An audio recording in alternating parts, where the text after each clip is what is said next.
Sebuah kisah mahakarya terbaik dari Esa Mintarja yang sangat populer di masanya, berlatar belakang kerajaan Singasari. Dengan bangga kami persembahkan kepada sahabat Permata TV tercinta semuanya, dengan judul Kisah Pelangi di Langit Singasari.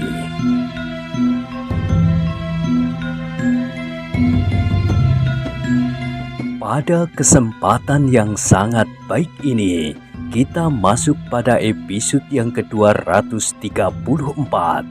Selamat menikmati.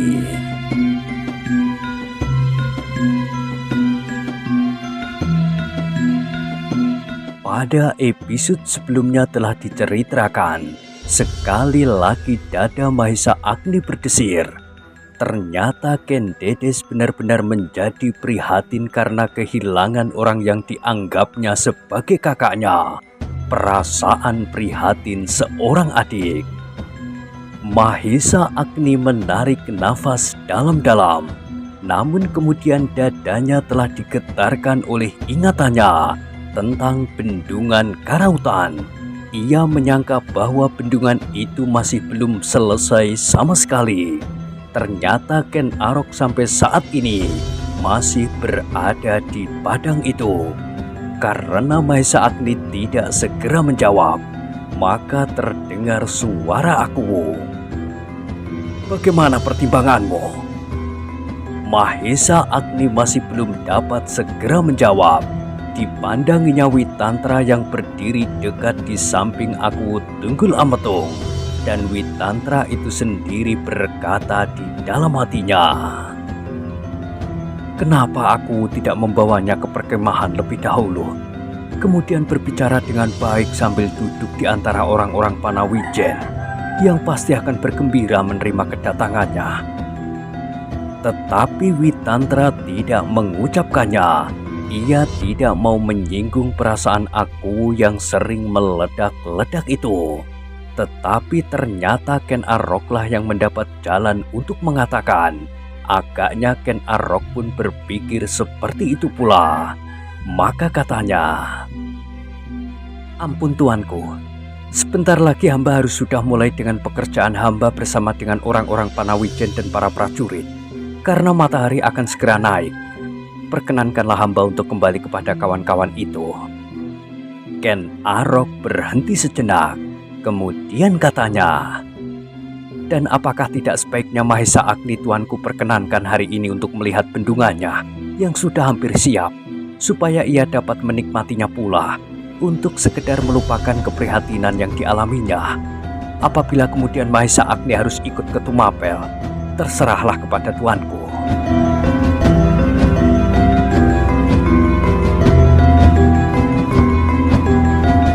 Aku Tunggul Ametung menengadahkan wajahnya. Langit sudah menjadi cerah oleh sinar pagi yang memanjari wajah padang Karautan yang seolah-olah luas tidak bertepi. Perlahan-lahan Aku itu mengangguk-anggukkan kepalanya. Katanya, marilah kita kembali. Aku tidak dapat berbicara sambil berdiri saja di sini. Aku harus berbicara dengan Mahesa Agni dalam keadaan yang lebih baik. Tidak di sini sambil mematung. Witantra menggigit bibirnya. Hampir saja ia tertawa. Bukankah Aku sendiri yang berbuat demikian sehingga ia harus berbicara sambil berdiri tegak seperti patung? Aku Tunggul Ametung itu pun kemudian berjalan kembali ke gubuknya. Terlampau tergesa-gesa seperti sedang ditunggu oleh suatu keadaan yang terlampau penting untuk segera ditanggapi.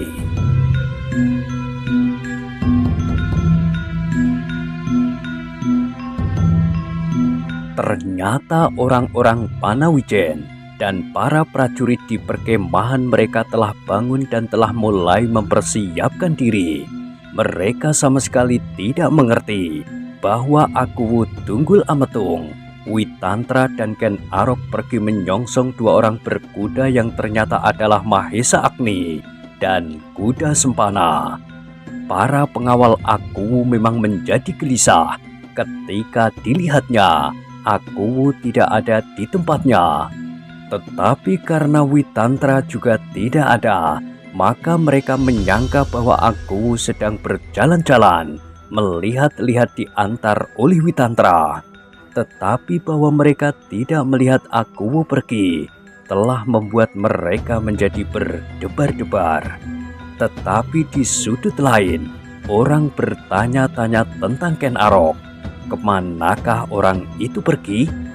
Beberapa orang menaruh perhatian, tetapi yang lain seolah-olah acuh tidak acuh saja. Adalah kebiasaan Ken Arok untuk pergi kemana saja tanpa diketahui oleh orang lain, sehingga kadang-kadang memang dapat menimbulkan pertanyaan-pertanyaan. Tetapi ia akan segera kembali dan melakukan pekerjaannya, memimpin pembuatan bendungan yang masih belum siap itu. Tetapi ternyata kali ini bukan saja Ken Arok yang tidak ada di tempatnya, juga Akuwu Tunggul Ambetung dan Witantra. Mereka pergi berjalan-jalan. Mungkin mereka pergi ke taman yang sebagian telah dirusakkan oleh banjir itu, berkata Kebu Ijo di dalam hatinya. Kemudian katanya, "Persetan dengan ketiga orang itu. Seandainya mereka mati pun, aku tidak akan kehilangan apa-apa." Kebu Ijo seolah-olah sama sekali tidak berkepentingan sama sekali atas kepergian ketiga orang yang tanpa diketahui oleh seorang pun itu. Namun kemudian ia datang kepada para prajurit pengawal dan bertanya, "Kemana Akuwu Tunggul Ametung?" "Kami tidak tahu," sahut salah seorang prajurit. "Apakah tidak ada seorang pun yang bertugas berjaga-jaga di muka gubuknya?" "Ada. Tetapi kenapa tidak ada seorang pun yang tahu kemana ia pergi? Lalu apakah kerja para pengawal itu?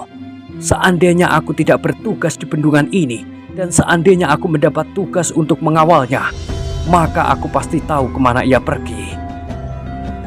Prajurit itu tidak menjawab, tetapi seorang perwira datang kepada Kebu Ijo dan berkata, "Aku sudah mengusutnya. Kenapa tidak seorang pun yang melihat Akuwu pergi?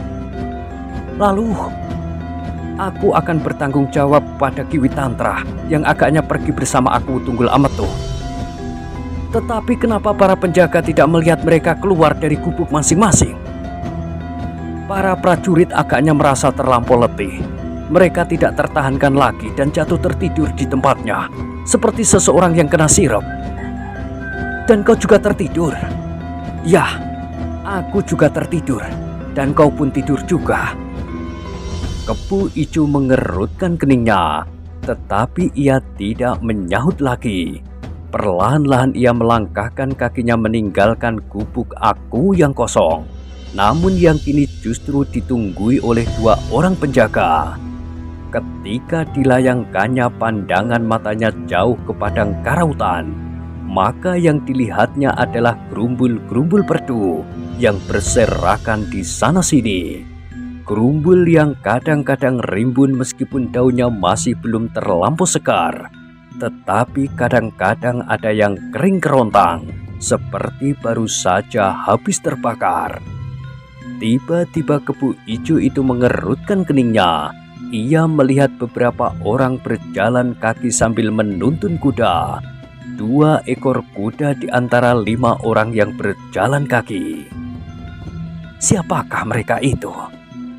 desisnya di dalam hati. Sejenak Kebu Ijo berdiri termangu-mangu. Kemudian dilambaikannya tangannya memanggil seseorang yang berdiri tidak jauh daripadanya. Katanya, "Hei, panggil Ki Buyut kemari." Orang itu segera menyampaikannya kepada Ki Buyut Panawijen yang kemudian dengan tergesa-gesa datang kepadanya. "Siapakah mereka, Ki Buyut?" bertanya Kebu Ijo. Mataku sudah tidak cukup jelas untuk melihat sedemikian jauh. Barangkali Angger segera dapat mengenal mereka. Yang berjalan paling depan pasti Akuwu Tunggul Ametung. Yang lain meskipun tidak begitu jelas, tetapi pasti Kakang Witantra dan Ken Arok. Lalu yang menjadi pertanyaan, siapakah kedua orang lain yang menuntun kuda itu? Ki Buyut yang tua itu mencoba mengerutkan keningnya dan mempertajam pandangan matanya. Tetapi meskipun hari telah menjadi terang, namun ia tidak segera dapat melihat orang-orang yang masih seperti bintik-bintik yang merayap semakin dekat di antara gerumbul-gerumbul yang tumbuh bertebaran di sana-sini.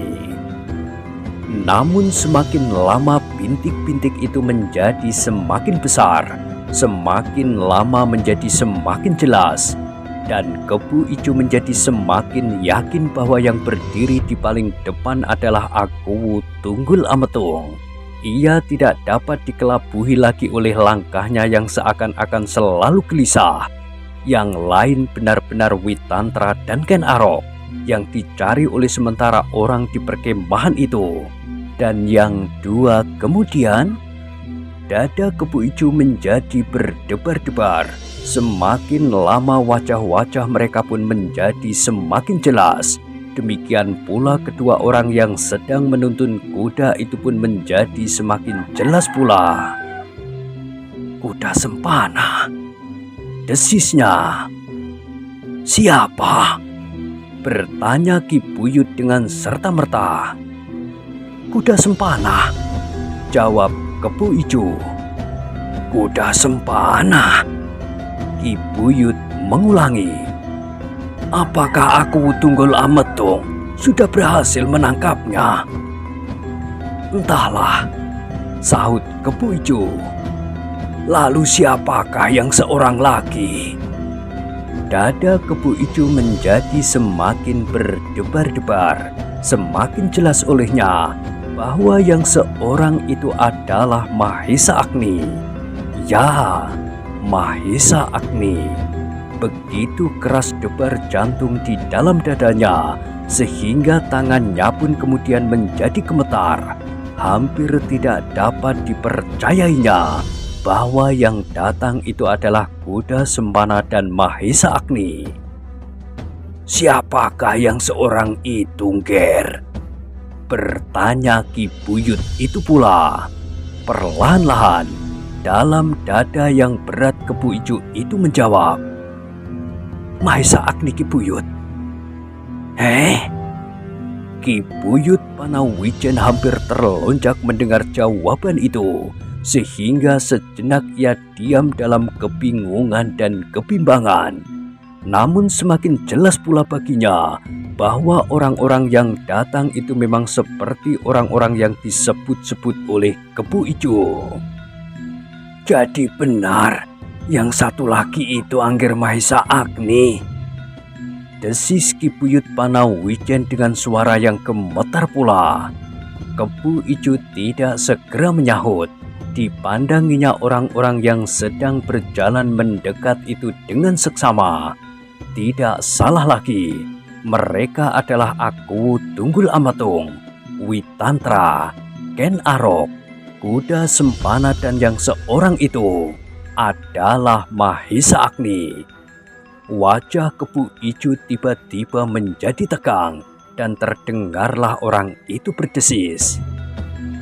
Anak itu masih tetap hidup. Ki Buyut berpaling kepadanya. Wajahnya diwarnai oleh perasaan yang aneh. Kedatangan Mahesa Agni yang tidak disangka-sangkanya itu telah mengguncangkan dadanya. Tetapi ia tidak mengerti kenapa wajah Kepu Ijo tiba-tiba menjadi tegang. Maka dengan serta-merta Ki Buyut itu bertanya, Aku tidak mengerti, Ger. Bukankah kita memang mengharap Angger Mahesa Agni tetap hidup? Oh, Kepu Ijo tergagap. Ya, kita memang mengharap ia tetap hidup, tetap sehat, dan tetap seorang yang sombong dan berkepala besar. Aku tidak mengerti, Ger. Kepu Ijo tidak menjawab. Tatapan matanya masih melekat kepada orang-orang yang berjalan semakin dekat. Dan ia mendengar Ki Buyut berkata, Aku mengharap sekali anak itu pulang. Aku takut kehilangan untuk kedua kalinya. Anakku telah mati terbunuh, dibunuh oleh kuda sempana. Kemudian aku menganggap Angger Mahesa Agni sebagai anakku sendiri. Kalau terjadi sesuatu, maka aku akan kehilangan dia. Aku akan kehilangan untuk yang kedua kalinya. Ya, Ki Buyut. Ternyata Ki Buyut tidak kehilangan dia. Bahkan anak itu datang sambil membawa kuda sempana. Mungkin ia berhasil melepaskan diri dari tangan Kebu Sindet sambil menangkap kuda sempana sekaligus.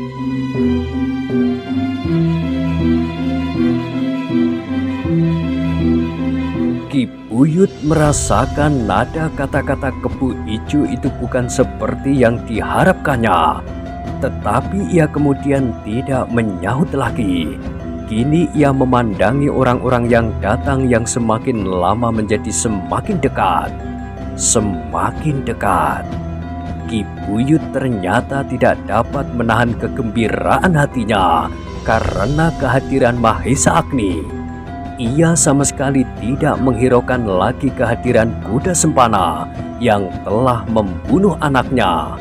Tetapi kegembiraan hatinya yang meluap itu telah merampas segenap perhatiannya, sehingga tiba-tiba ia meloncat berlari-larian menyongsong Mahesa Agni. Kedatangan Mahesa Agni ternyata telah menggemparkan perkemahan itu. Sejenak kemudian setiap mulut telah menyebut namanya. Dengan serta-merta orang-orang Panawijen segera berlari-larian menyongsongnya, menyusul Ki Buyut yang sudah mendahului mereka. Aku Tunggul Ametung yang berjalan di depan sekali mengerutkan keningnya melihat orang berlari-lari menyongsongnya. Tetapi segera disadarinya bahwa bukan dirinya lah yang telah menarik perhatian segenap penghuni perkemahan, terutama orang-orang Panawijen, tetapi Mahesa Agni.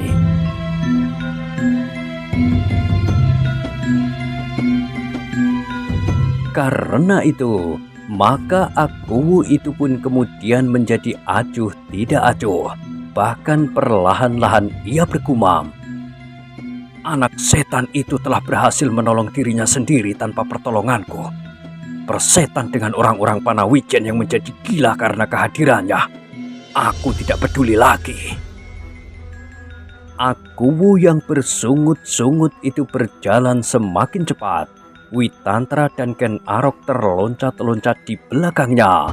Sedang beberapa langkah lagi berjalan Mahesa Agni dan kuda sempana. Tetapi langkah mereka segera terhenti karena Ki Buyut tiba-tiba saja telah mendekap Mahesa Agni yang menjadi sedemikian kurus di dalam pandangan mata orang tua itu. Ternyata kau selamat, Ger, berkata orang tua itu terputus-putus.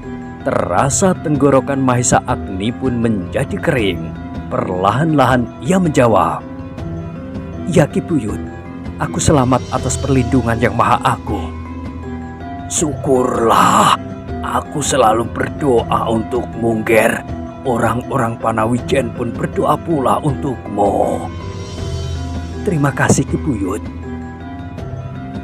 Tetapi Mahesa Agni tidak dapat berbicara lebih banyak. Kerongkongannya serasa tersumbat dan dadanya serasa menjadi sesak. Apalagi ketika sejenak kemudian ia sudah dikerumuni oleh orang-orang Panawijen yang memandanginya dengan sorot mata yang berapi-api. Lamat-lamat Mahesa Agni mendengar suara bergeremang di antara mereka. Mahesa Agni telah kembali.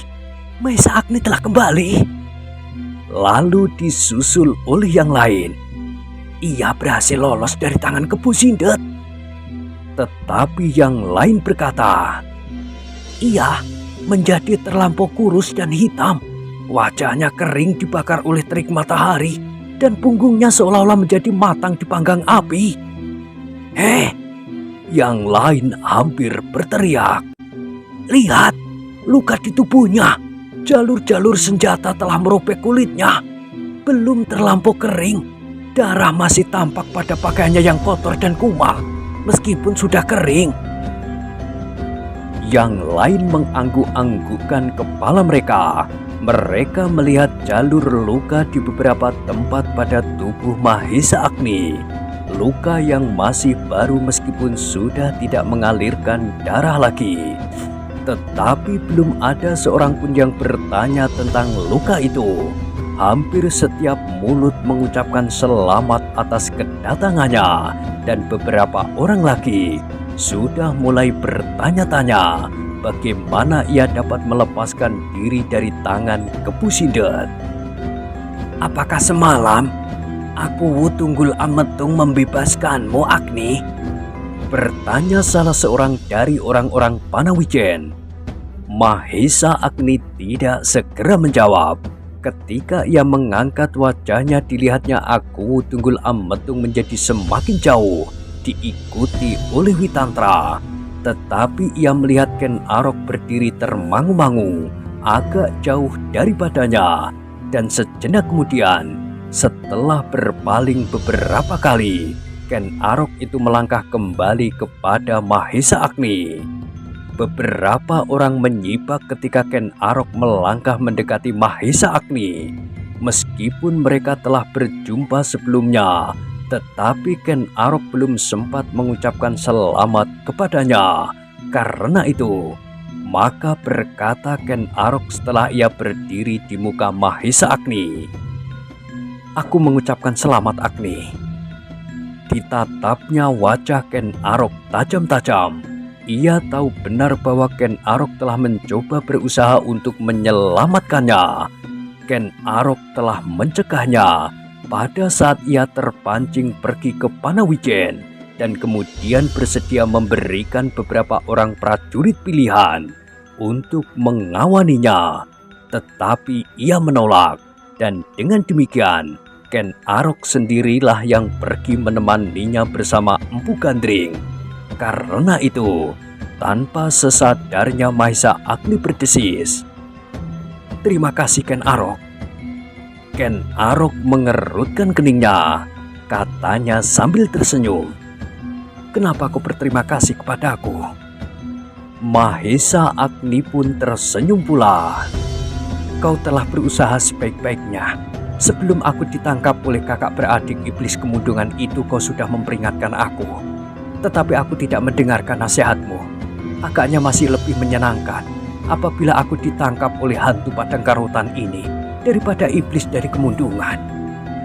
Ken Arok tertawa pendek sambil menyahut, "Hahaha, hantu karautan adalah hantu yang paling baik hati." Mahesa Agni pun tertawa pula. Sedang orang-orang yang mengerumuni mereka sama sekali tidak mengerti apa yang sedang mereka bicarakan. Mereka dahulu memang pernah mendengar nama hantu karautan, tetapi mereka belum pernah melihatnya. Bahkan akhir-akhir ini, hantu itu sudah tidak pernah terdengar lagi. Hanya beberapa anak-anak muda pernah dibingungkan oleh orang-orang yang menyebut dirinya hantu karautan. Tetapi ternyata mereka adalah orang-orang yang sudah mereka kenal, menyamar diri dan berbuat aneh-aneh. Tetapi alis Ken Arok terangkat sedikit ketika tanpa disengaja ia memandangi wajah kuda Sempana yang pucat. Bahkan kemudian ia berkata kepadanya, "Selamat datang, kuda Sempana." Kuda Sempana tergagap mendengar sapa yang tidak disangka-sangkanya itu. Justru dengan demikian, ia terdiam sejenak. Dipandanginya wajah Ken Arok yang seolah-olah memancarkan perasaan yang aneh terhadapnya.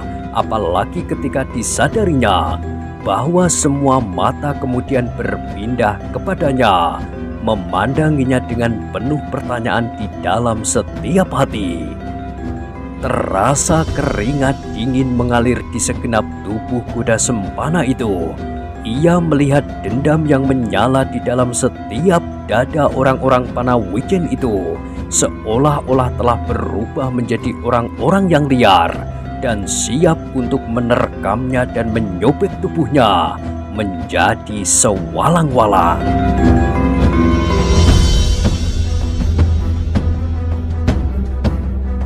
Tubuh kuda Sempana terasa menjadi gemetar.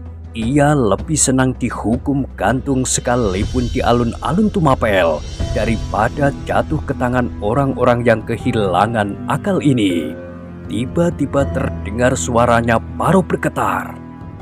Jangan, jangan. Mahesa Agni terkejut mendengar kata-kata itu. Ken Arok pun terkejut pula dan orang-orang Panawijen juga menjadi heran. Kenapa kau kuda Sempana? Kuda Sempana tidak segera menjawab, tetapi di dalam kepalanya masih terbayang orang-orang Panawijen itu beramai-ramai mengerumuninya, masing-masing dengan senjata di tangan, membelah dadanya dan kemudian mencincangnya. Ia berusaha lari dari tangan Kepu Sindet untuk menghindarkan diri dari kekejamannya. Tetapi ternyata kini ia berada di antara serigala-serigala liar yang kelaparan. Ketika kuda Sempana sekali lagi mencoba memandangi wajah-wajah orang Panawijen, tampak olehnya berpuluh-puluh pasang mata memancarkan dendam kepadanya.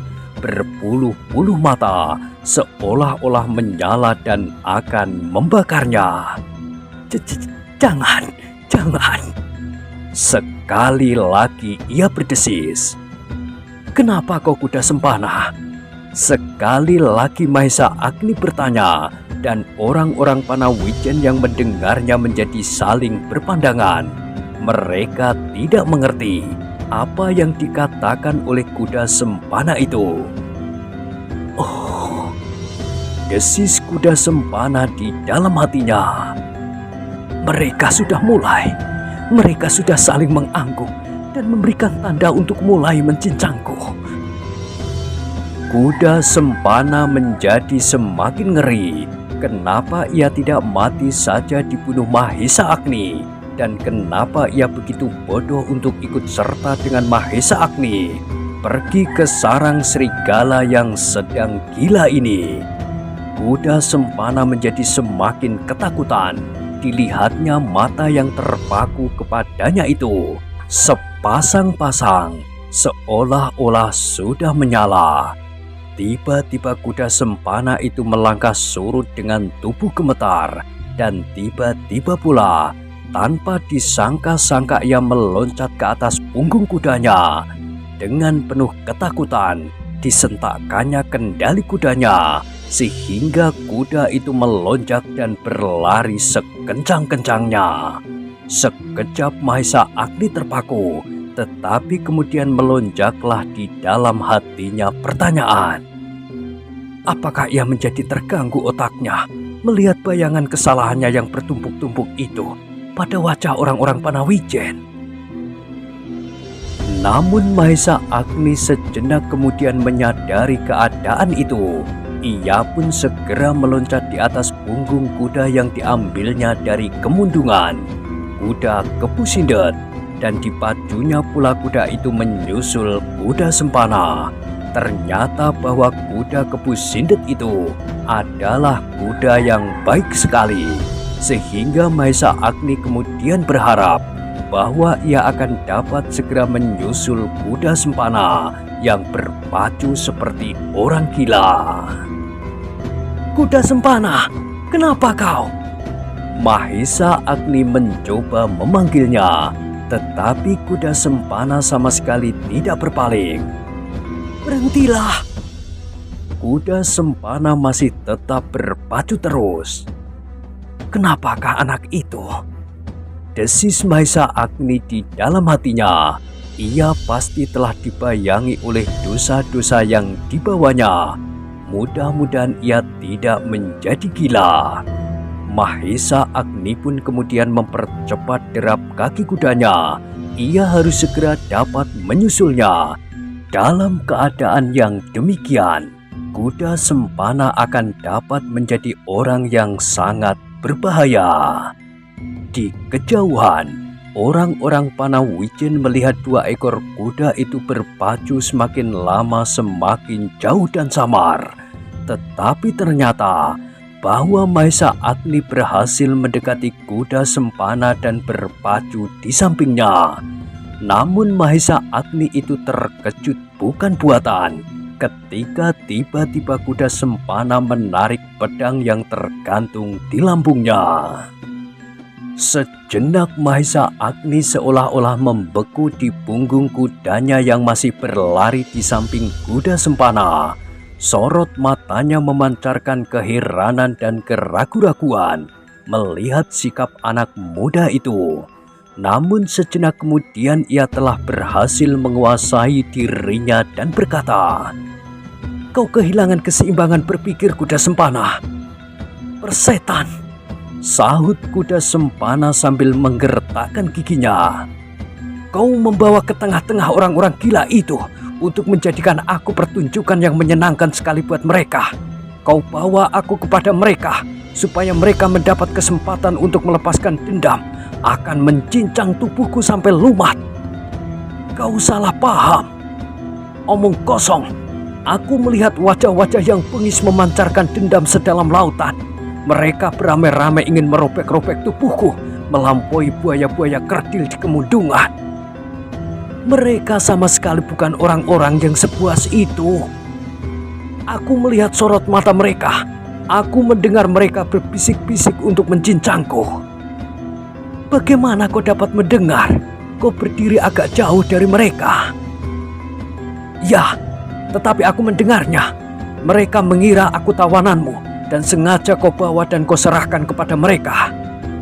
"Tidak, seandainya demikian aku tidak akan memberi kesempatan kau membawa pedangmu. Itu hanya sebuah permainan yang licik. Kalau aku tahu demikian, maka aku biarkan kau mati dicincang oleh Kepu Sindet.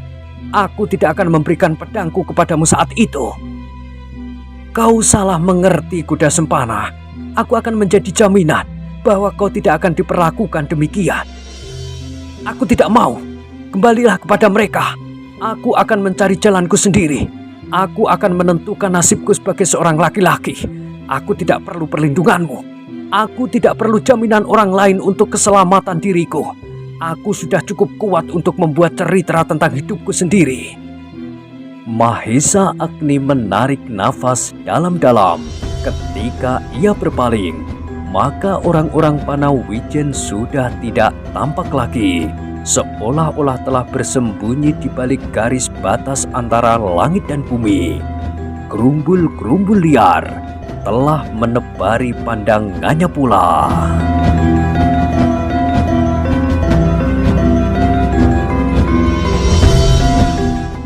Nah, bagaimanakah kisah selanjutnya?